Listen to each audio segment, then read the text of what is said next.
বন্ধুরা, আজকে সিদ্ধ শুটকি দিয়ে কচুরলতি রেসিপি নিয়ে আসলাম। পুরো ভিডিওটা দেখার জন্য অনুরোধ রইল।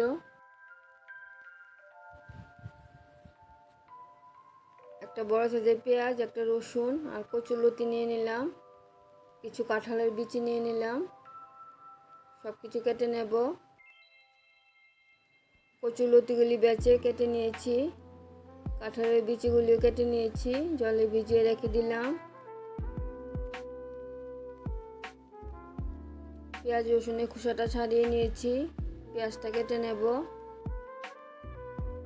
কচুরলতিগুলি ধুয়ে নিয়েছি, একটু ভাপ দিয়ে নেব। কাঁঠালের বিচিগুলিও দিয়ে দিচ্ছি। কিছুটা হলুদ দিয়ে দিলাম। কাঁঠালের বিচি আর কচুরলতিগুলি একসাথে হালকা সিদ্ধ করে নেব।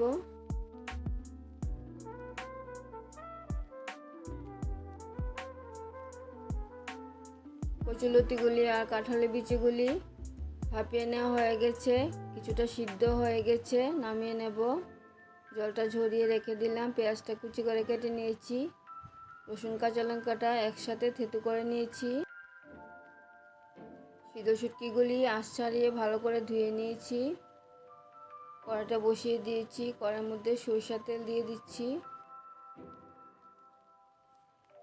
তেলটা ভালো করে গরম হয়ে গেলে গ্যাসের আঁচটা কমিয়ে দিয়ে তেলটার মধ্যে সিদ্ধ শুটকিগুলি দিয়ে দেব। সিদ্ধ শুটকিগুলি দিয়ে দিলাম। চাশনি দিয়ে সিদ্ধ শুটকিগুলি থেতু করে দিয়েছি।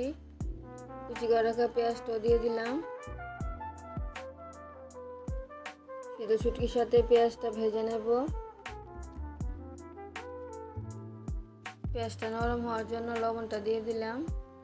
লবণটা দিয়ে পেঁয়াজটা ভালো করে ভেজে নেব।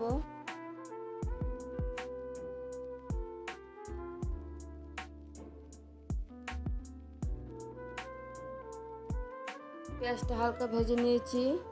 থেতু করে রাখা রসুন কাঁচা লঙ্কাটাও দিয়ে দিলাম। রসুন কাঁচা লঙ্কাটা পেঁয়াজের সাথে ভালো করে ভেজে নেব।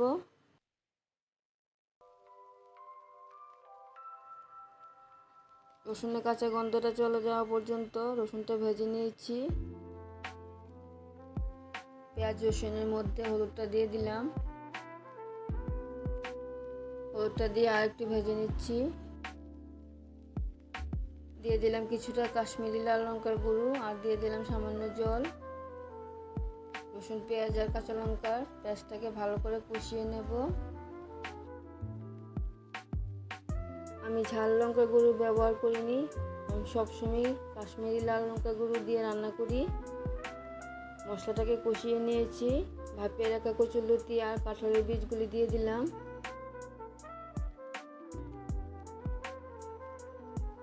কচুরলতিগুলি মশলার সাথে ভালো করে মিশিয়ে নিচ্ছি। গ্যাসের আঁচটা মিডিয়ামে রেখে কচুরলতিগুলি কষিয়ে নেব।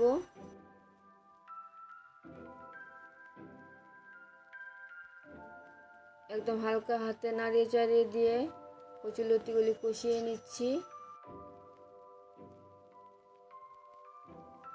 সিদ্ধ শুটকি দিয়ে কচুরলতির রেসিপি তোমাদের যদি ভালো লেগে থাকে তাহলে আমার চ্যানেলটাকে সাবস্ক্রাইব করবে, আমার পাশে থাকবে, লাইক কমেন্ট শেয়ার করবে।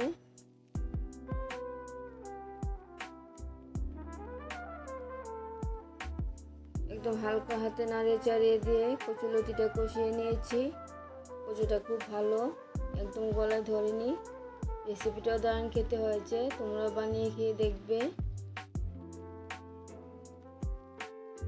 সিদ্ধ শুটকি দিয়ে কচুরলতি একদম কমপ্লিট হয়ে গেছে। আবার দেখা হচ্ছে পরের ভিডিওতে। সবাই ভালো থাকবে, সুস্থ থাকবে। ধন্যবাদ সবাইকে।